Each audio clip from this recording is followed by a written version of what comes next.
सोलापूर-पुणे महामार्गावर भीषण अपघात. भरधाव कारची 4 पलटी. चालक जागीच ठार.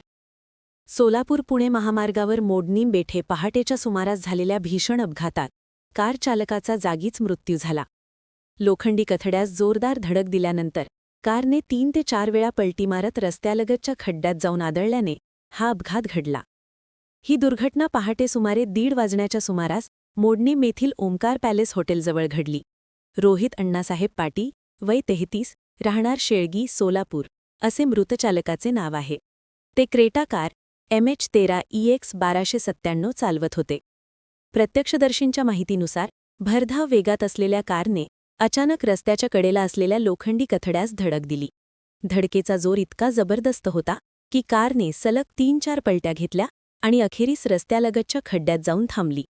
अपघातात चालकाच्या डोक्याला गंभीर दुखापत झाल्याने त्यांचा जागीच मृत्यू झाला. अपघातानंतर कारचे सर्व दरवाजे लॉक झाल्यामुळे चालक आतमध्येच अडकून पडला होता. घटनेची माहिती मिळताच महामार्ग पोलीस तसेच वरवडे टोल प्लाझा येथील ग्रस्ती पथक तातडीने घटनास्थळी दाखल झाले. बचाव पथकाने कारचे दरवाजे कापून मृतदेह बाहेर काढला. या घटनेमुळे परिसरात काही काळ तणावाचे वातावरण निर्माण झाले होते. महामार्ग पोलिसांकडून पुढील तपास सुरू असून अपघाताचे नेमके कारण शोधले जात आहे.